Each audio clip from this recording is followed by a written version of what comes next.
네, 여러분 장안의 화제인 폭삭 속았수다라고 하는 드라마 보셨습니까? 저도 우리 교육자들과 주변에 계신 분들이 얼마나 전도를 하는지 제가 지난주에 1회를 이제 처음으로 보았습니다. 특별히 가정의 달 5월을 시작하면서 우리 가족의 소중함을 깨닫고 또 희생과 헌신의 감동을 느낄 수 있는 드라마가 된다라고 생각하는데요. 성도님들 너무 기도와 말씀에만 전념하지 마시고 이렇게 가슴 따뜻해지는 드라마 한 편 어떠실까요? 저는 처음에 이 폭삭 속았수다 제목만 보고는 아이고 누군가 정말 제대로 속았구나, 그래서 폭삭 속았다, 저는 사기꾼들이 나오는 그런 드라마인 줄 알았습니다. 그런데 이 폭삭 속았수다라고 하는 말은 제주도 방언으로 정말 수고했다고, 정말 애썼다라고 격려하고 또 응원해주는 그런 메시지가 담겨 있다라고 합니다. 저는 그래서 이런 의미로 가정의 달 5월을 시작하면서 우리 가정 안에서 서로의 수고와 애씀을 알아주는 인사가 우리의 가정에 가득했으면 좋겠습니다. 특별히 오늘 어린이주일을 맞이하여서 우리의 가정과 교회에 있는 아이들 얼마나 고생이 많습니까? 매일매일 그 무거운 책가방 메고 학교, 도서관, 학원, 스터디 카페 뺑뺑이 돌면서 그 지금 학업에 대해 스트레스에 꽉 눌려 있는데 우리 아이들 정말 고생한다고 폭삭 속았수다 인사하면 너무도 좋겠고요. 또 다음 주일이 이제 어버이 주일을 맞이하고 있는데 우리의 가정의 부모님들, 우리 교회 어르신들 정말 온몸의 진액을 다 쏟아내며 가정과 교회를 위해서 헌신했는데 우린 마땅히 공경하는 마음을 담아서 폭삭 속았수다 인사하는 것 당연한 도리가 된다라고 생각을 합니다.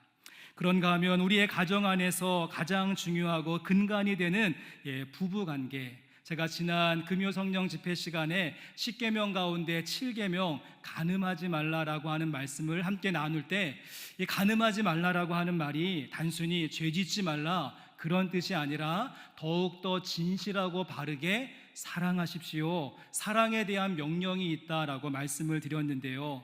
우리 서로 옆에 있는 배우자들의 손 꽉 잡아주시면서 아이고 내 인생 당신 만나서 완전 망했다, 이런 육지의 말이 아니라 제주도 방언 폭삭 속았수다라고 인사하시면서 함께 살아온 세월들을 애쓰고 수고했다라고 이렇게 그 마음을 헤아려 줄 수 있다면 얼마나 좋을까요? 우리 지금 옆에 계신 분들과 함께 인사할 텐데 뭐라고 인사하면 되겠습니까?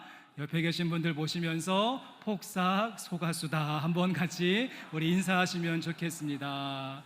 여러분 가정과 또 여러분 일터에서 정말 수고 너무도 많으십니다.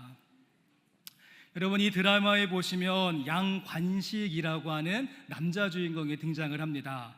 박보검이 맡은 그러한 역할이었고 아이유인 애순이를 끝까지 사랑해주는 정말 무쇠와 같은 그러한 남자인데요. 저는 이래를 딱 보고는 궁금증이 생겼습니다. 정말 이 남자가 봐도 멋진 이 관식이라고 하는 남자 주인공이 정말 끝까지 마지막까지 한결같은 모습으로 가정을 위해서 헌신하는가 제가 궁금해서 우리 교육자들 다 본 교육자한테 물어보았더니 정말 마지막까지 끝까지 가정을 위해서 헌신하는, 그래서 예수님 다음으로 멋진 남자와 같은 모습이고 그리고 그 아낌없이 주는 나무와 같이 그 우직함과 순수함이 변함이 없다라고 하는 대답을 들었는데요. 성도 여러분, 이렇게 폭삭 속았수다에는 양관식이라고 하는 멋진 남자 주인공이 있다라고 한다면 우리가 오늘 함께 살펴보려고 하는 사도행전 10장 말씀에는 고넬료라고 하는 인물이 등장을 합니다. 그래서 제주도에는 양관식이라고 하는 멋진 남자가 있었다면 가이사랴에는 고넬료라고 하는 멋진 남자가 있는 것이고요. 제주도에서는 양관식의 아낌없는 헌신을 통하여서 한 가정 안에 사랑이 충만했다라고 한다면 가이사랴에는 이 고넬료라고 하는 사람의 아름다운 헌신의 모습을 통하여서 한 가정 안에 성령으로 충만케 되어지는 모습을 보게 된다는 사실입니다. 물론 이 고넬료의 모습을 우리가 사도행전 전체적인 맥락에서 한번 살펴본다면 이방인들을 향한 복음의 물꼬를 열었던 아주 중요한 인물과 그런 위치에 있다라고 할 수 있습니다. 하나님의 구원이 유대인들에게만 있다라고 하고 있었던 그 당시에 그 잘못된 그 선입견과 고정관념을 깨고 복음이 이제 더 편만하고 더 깊이 있게 더 충만하게 이방 땅으로 흘러갈 수 있도록 그 중간에 가교 역할을 했었던 사람이 고넬료라고 하는 사람이죠. 여러분, 그런데 오늘은 저희가 그 거창한 선교 사역적인 측면에서 고넬료의 모습을 보는 것이 아니라 5월달 가정의 달을 시작하면서 가정 사역적인 측면에서 고넬료의 모습을 살펴본다면 한 가정의 가장이었던 이 고넬료의 헌신과 수고와 애씀을 통하여서 그의 가족들, 친척들, 친구에 이르기까지 예수님을 믿고 구원받았으며 성령 충만함 가운데 세례를 받는 거듭남의 역사가 그 가정 가운데 있게 된 줄로 믿습니다. 성도 여러분, 소망하기는 제주도에는 양시성을 가진 양관식이 있고 가이사랴에는 고시성을 가진 고넬료가 있었다라고 한다면 익산 이 땅 우리의 가정에는 저와 여러분이 있었으면 좋겠습니다. 그래서 우리의 수고와 애씀과 헌신을 통하여서 우리의 가정 가운데 식어버린 사랑의 온도가 올라가고 흔들리고 있는 믿음의 내용들이 회복되어지고 시들해진 그 소망의 기대가 충만해지는 모습, 그래서 믿음의 역사, 사랑의 수고, 소망의 인내가 고넬료와 같은 저와 여러분을 통하여서 우리의 가정에 선물되는 모습이 있기를 주님의 이름으로 간절히 소망합니다. 그래서 오늘 설교의 제목을 보시면 말씀의 제목이 고넬료의 가정 본받아라고 하는 제목이죠. 가정의 달 5월을 시작하면서 우리의 가정이 이 고넬료의 가정을 통해서 본받아야 되는 몇 가지의 내용이 있는데요, 그 중에 가장 먼저 첫 번째는 무엇인가 하면 여러분의 가정에도 이 고넬료의 가정과 같이 두 가지의 창문이 활짝 열려있는 가정이 되었으면 좋겠습니다. 우리의 가정에 두 가지의 창문이 열려있는 모습, 이제 본문 말씀 가운데 1절과 2절의 말씀 같이 한번 읽어보겠습니다. 1절과 2절입니다. 가이사랴에 고넬료라 하는 사람이 있으니 이달리아 부대라 하는 군대의 백부장이라. 그가 경건하여 온 집안과 더불어 하나님을 경외하며 백성을 많이 구제하고 하나님께 항상 기도하더니. 가장 먼저 고넬료를 소개하는데 그는 가이사랴에 주둔하고 있었던 황제의 직할부대 최정예의 특수부대의 백부장으로 뼈대 있는 가문에 화려한 스펙을 가지고 있는 뛰어난 능력을 갖춘 사람이었습니다. 그런데 이런 화려한 그의 세상적인 스펙은 딱 1절 말씀, 한 절 말씀으로 정리하고 압축한 다음에 이 사도행전 10장 말씀이 눈여겨보는 것은요, 이 고넬료의 어떤 외적인 그러한 스펙이 아니라 고넬료의 신앙의 모습에 집중하죠. 특별히 어떤 점에 포커스를 두고 있는지 여러분 2절 말씀 마지막에 보시면 고넬료가 어떠했다라고 이야기합니까? 백성을 많이 구제하고 하나님께 항상 기도하더니라고 이야기하면서 제가 첫 번째로 본받을 점이 고넬료의 가정에는 두 개의 창문이 열려 있다라고 했는데 하나의 창문은 기도의 창문이었고 또 하나의 창문은 구제의 창문이 열려 있었습니다. 마치 저희 교회 캐치프레이즈와 같이 위를 향하여서는 하나님을 향한 기도의 창문이 활짝 열려 있었고 또 밖을 향하여서는 이웃들을 섬기는 구제의 창문이 활짝 열려 있게 되어질 때 안으로는 가족 식구들 모두가 믿음 충만, 사랑 충만, 소망 충만할 수 있었다는 사실입니다. 자, 이와 같은 두 가지의 창문은 오늘 말씀 가운데 다시 한번 강조가 되어집니다. 이번에는 4절의 말씀, 우리 4절 말씀도 같이 읽어보실까요? 고넬료가 주목하여 보고 이르되 두려워 이르되 주여 무슨 일이니까? 천사가 이르되 내 기도와 구제가 하나님 앞에 상달되어 기억하신 바가 되었으니. 이번엔 무엇이라고 말합니까? 고넬료에게 있었던 기도와 구제와 기도라고 하는 그 창문을 통하여서 하나님 앞에 그것들이 상달되어지고 기억되신 바가 되었다라고 말씀하고 있습니다. 그러기에 고넬료가 보여주었던 기도와 구제는 사람들에게 보여주기 위한 생색내기 가식적인 모습이 아니라 진심으로 드리는 기도였고 열심으로 섬기는 구제였기 때문에 마음의 중심을 살피시는 하나님 보시기에도 상달될 만하고 기억되신 바가 될 만한 기도의 모습이었고 구제의 모습이었습니다. 여러분 한번 생각해 보시면 오늘 말씀의 주인공인 고넬료의 여러분 신앙의 연조가 어느 정도 될 것 같습니까? 우리가 말씀의 정황을 한번 짚어보았을 때 아직 이방인들에게 본격적으로 복음이 전파되지 않았던 그런 때였고 고넬료의 가정에도 성령 충만함과 세례받는 사건이 아직 있기 전인 모습. 그러기에 이제 고넬료는 막 신앙생활을 시작한 초보의 신앙의 단계에 이르는 모습이었습니다. 그런데 그러한 고넬료의 기도가 하나님께 상달되어지고 고넬료가 기도할 때 환상을 보는 모습 쉽게 이해가 되지 않죠. 차라리 이 가정을 방문했었던 베드로가 환상을 보고 베드로의 기도가 상달되어진다 어느 정도 일리가 있는데 이제 막 믿음 생활을 시작한 고넬료가 기도 가운데 환상을 보고 그의 기도가 응답받는다. 여러분 그 비결이 무엇인지 아십니까? 제가 이러한 질문을 가지고 말씀을 읽던 가운데 제 눈에 확 들어온 하나의 단어가 있었는데요. 2절 말씀 다시 한 번만 보십시오. 2절 말씀에 그가 경건하여 온 집안과 더불어 하나님을 경외하며 백성을 많이 구제하고 그 다음 하나님께 기도하는데 어떻게 기도했습니까? 항상 기도하더니 항상 기도하는 모습이었죠. 여러분 고넬료의 기도는 서툰 기도였을 것입니다. 기도하는 방법이나 기도하는 순서도 잘 모르고 기도 가운데 미사 어구도 사용하지 않았겠죠. 그럼에도 불구하고 그의 기도가 상달되고 응답받는 기도가 될 수 있었던 것은 기도를 호흡과 같이 여기며 항상 기도하는 모습이 그에게 있었습니다. 성도 여러분, 여러분의 가정에도 이 고넬료의 가정이 항상 기도했던 것처럼 프레이온 여러분의 가정에 기도의 문을, 기도의 창문을 활짝 열고 기도의 등불을 밝히실 수 있는 이번 5월의 가정의 삶이 되실 수 있기를 원합니다.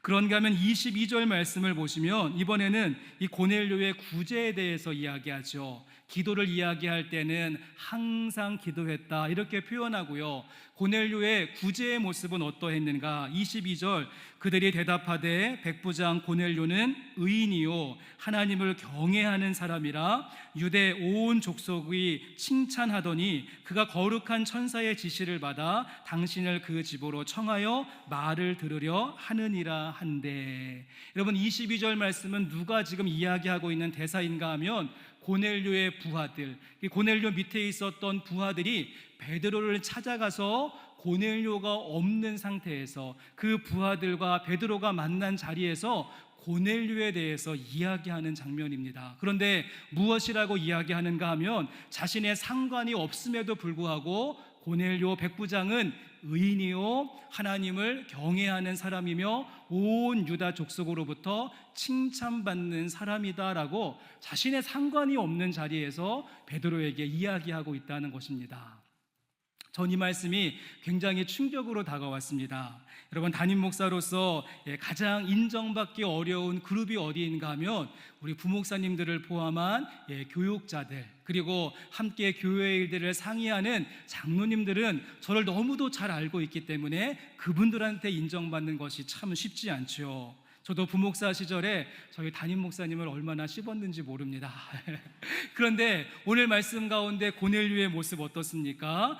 부하들로부터 고넬료가 없는 자리에서 고넬료는 의인이요 하나님을 경외하며 유다 백성들에게 칭송을 받는다. 여러분 이 정도면 뭐 더 이상 검증이 필요 없는 모습이지 않습니까? 또한 고넬료의 구제가 여러분 정치인들이 보여주는 쇼맨십과 같은 것이 아니었음을 보여주는 증거는요, 지금 로마에서 지배를 위해서 내려온 백부장이었고 거기에 살고 있었던 유다 백성들, 어떻게 본다면 피정복 그러한 국가의 국민들인데 그들이 고넬료를 향하여서 칭찬을 하고 있다는 것입니다. 우리식으로 이야기해 본다면 우리 일제시대의 조선 사람들이 우리 마을에 있는 경찰서장인 스즈키상을 존경하고 칭찬한다? 결코 쉬운 일이 아닌데 오늘 말씀의 고넬료의 구제는 진심의 모습이었기 때문에 그의 부하들에게도 인정받고 또 그들이 지배하고 있었던 유다 백성들에게도 칭찬을 받는 모습을 우리에게 보여주고 있습니다.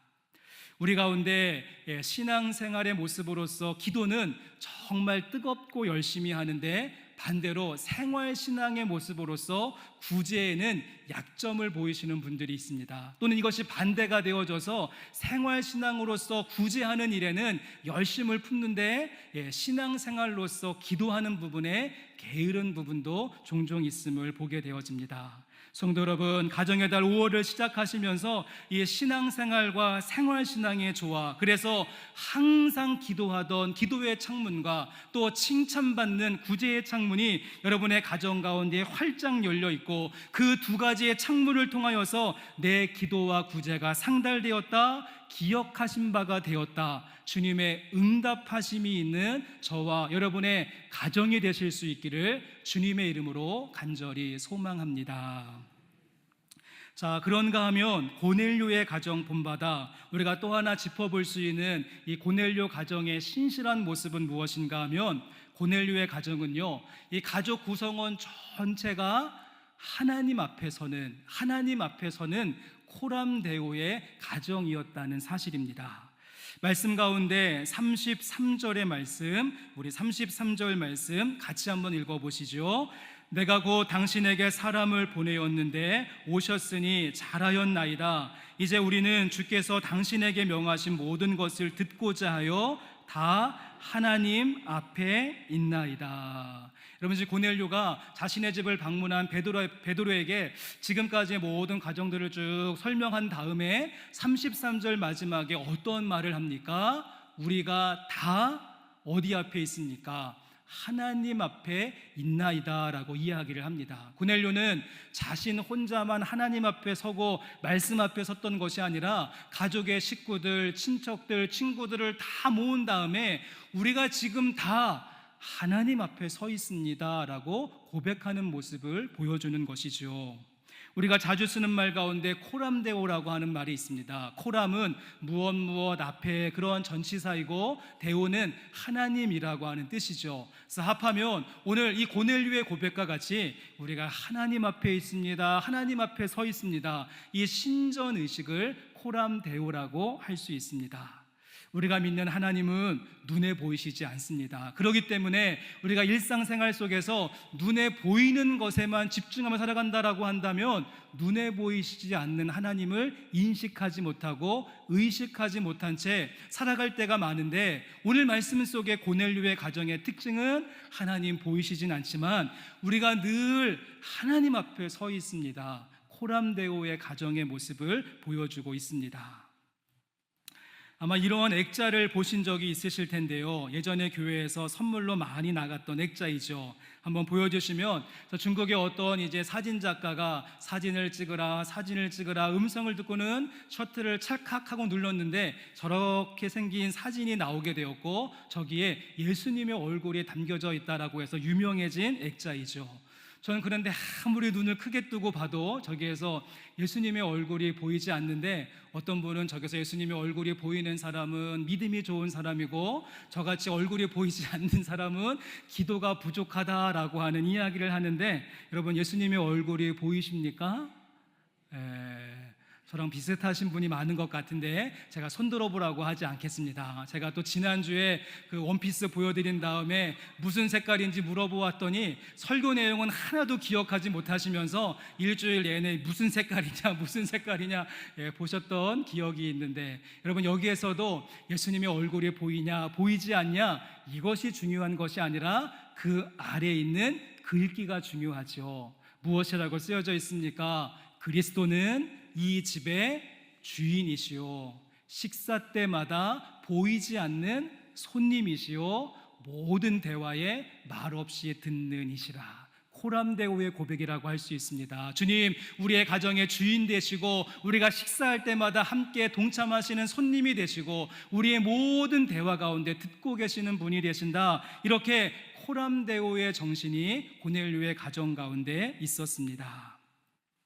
제가 어제 우리 장로님 몇 분과 함께 식사하는 시간이 있었는데 식사 가운데 저희 장로님 한 분이 예전에 있었던 이야기를 해주시면서 필요하시다면 저에게 설교 예화도 써도 됩니다. 그래서 저작권까지 풀어주셨는데 꽤 오래전에 저희 교회 정량희 목사님이 심우하실 때 이제 담임 목사님을 모시고 이렇게 가정에서 장로님 가정에서 신방 예배를 드리게 되었다라고 하죠. 그래서는 은혜롭게 예배 잘 마치고 모든 말씀 예수님의 이름으로 기도합니다. 아멘. 딱 마치게 되어졌는데 이제 그 가정에 초등학교 아들 둘이 있었다라고 합니다. 근데 그 두 아들이 벌떡 일어나더니 잽싸게 가서는 저기 가서 담요를 하나 딱 준비해 가지고 와서는 삥 둘러 앉아 있는 가운데 딱 펼치고서는 고스톱을 치는 화투 한 묶음을 가지런히 내려놓으면서 뭐 잊은 것 없냐는 듯이 신방대원들을 바라봤다는 것이죠.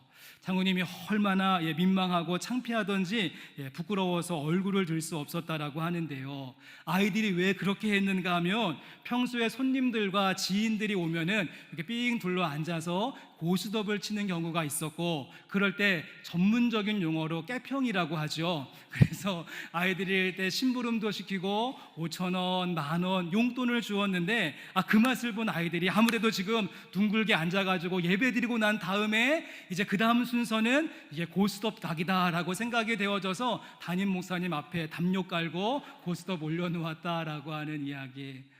손장로님 이제는 안 하시죠?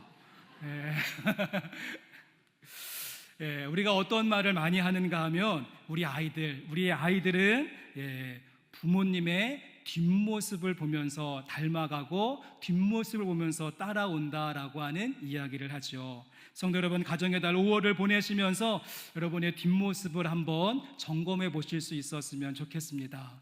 혹시 우리의 아이들이 우리 고스톱 치는 뒷모습을 열심히 보고 있는 것은 아닌지, 또 우리 아이들에게 부부싸움하는 뒷모습만 보여준 것은 아닌지, 또는 술에 취하여서 비틀거리는 뒷모습을 보여준 것은 아닐까요? 오늘 말씀 속에 고넬료는 모든 가족들의 대표가 되어져서 믿음의 가장으로서 가장 앞에 서서 하나님 앞에 섬기는 것이 무엇인지, 하나님 앞에 서 있다는 것이 무엇인지 코람데오의 뒷모습을 보여주고 있는데, 소망하기는 여러분의 가정의 아이들이 학교에 가서 엄마 아빠의 그림을 그려오라고 하는 숙제를 받았을 때 가장 먼저 기도하는 엄마, 또 찬양하는 아빠, 그리고 말씀 보는 가족의 사진을 그려낼 수 있도록 여러분의 뒷모습을 다시 한번 점검하시면서 우리 모두가 하나님 앞에 서 있습니다. 하나님 앞에 서 있습니다.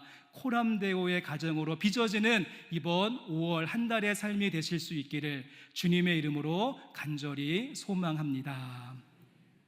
자, 그런가 하면 한 가지 더 우리가 고넬료의 가정 본받아 배워야 될 점이 무엇인가 하면, 여러분 이것이 가장 중요한데요, 고넬료의 가정은 성령 충만한 가정이었다는 사실입니다. 고넬료의 가정은 성령 충만함이 있는 가정이었습니다.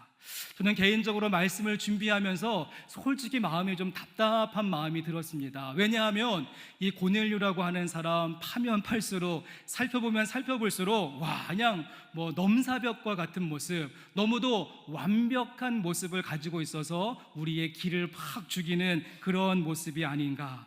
좀 사람이 저처럼 어리숙하기도 하고 빈틈이 있어야지 정이 가는 법인데, 여러분 이 고넬료는 정말 모든 것 어느 것 하나 빠지지 않는 완벽함을 가지고 있는 모습이었습니다. 보십시오. 로마 이탈리아 최정예 부대의 백부장이라고 하는 중요한 위치에 있는 사람이었습니다. 또 이 고넬료, 코넬리우스라고 하는 이름은 그 당시에 함부로 쓸 수 없는 귀족 집안에서만 쓸 수 있는 특별한 이름이 고넬료라고 하는 이름이라고 하죠. 또한 신앙적으로 기도만 했다라고 한다면 하나님께 상달되어지고 환상을 보는 기도하는 모습이었습니다. 얼마나 마음이 넓고 따뜻한지 구제하는 모습을 통하여서 부하들뿐만 아니라 그 피정복 식민들조차도 고넬료에 향하여서 존경을 표하고 있는 모습, 이 정도가 된다면 좀 콧대가 높아서 교만해도 괜찮을 텐데, 그 가정의 부흥 강사로 고 베드로가 왔을 때 우리가 하나님 앞에 서 있습니다 라고 하면서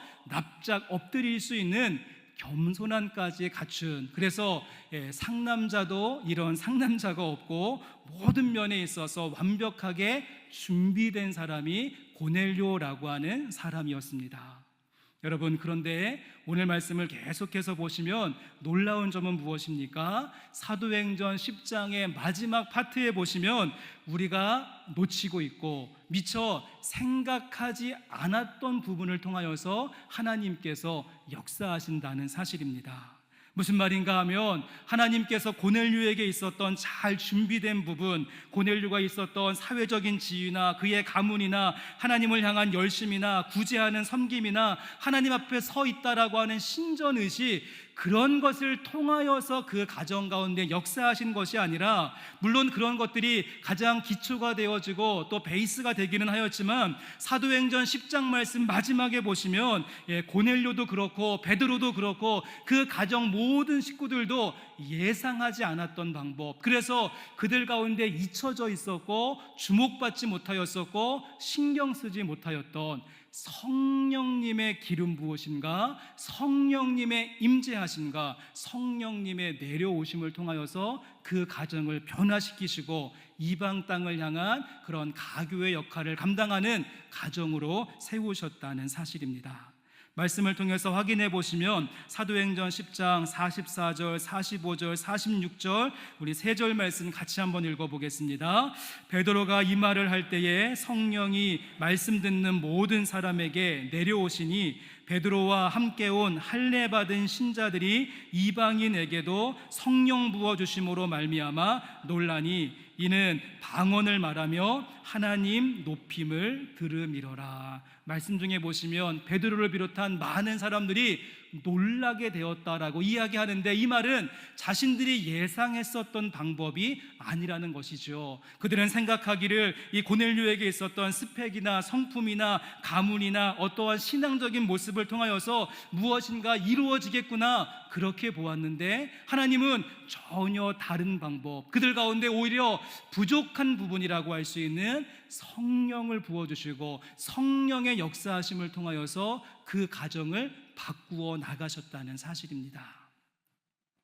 우리가 많이 하는 말 가운데 하나님은 준비된 사람을 쓰신다라고 이야기하죠. 하나님은 준비된 사람을 쓰신다. 그러니까 우리 열심히 준비합시다 이런 이야기를 많이 하는데, 전 이 말이 꼭 맞는 말이기도 하고 꼭 맞지 않는 말이 된다라고 생각합니다. 보십시오. 하나님께서 준비하신 사람을 통해서 일하시고 그 준비된 것을 쓰시는 것은 맞지만 준비된 것만 가지고 쓰시지는 않는다는 것입니다. 오히려 준비되지 않은 결핍과 부족함과 깨어짐을 사용하시는 분이 하나님의 손길입니다. 생각해 보시면 어떠한 사람이 잘 준비가 되어졌고 그 주님께서 준비된 부분만 가지고 쓰신다면 굳이 하나님 필요 없습니다. 하나님 없으셔도 준비된 사람의 준비된 것은 아름답게 쓰여질 수 있습니다. 우리 주님의 주특기는 준비된 사람의 준비된 것도 사용하시지만 그 사람의 부족하고 깨어지고 연약하고 상처받고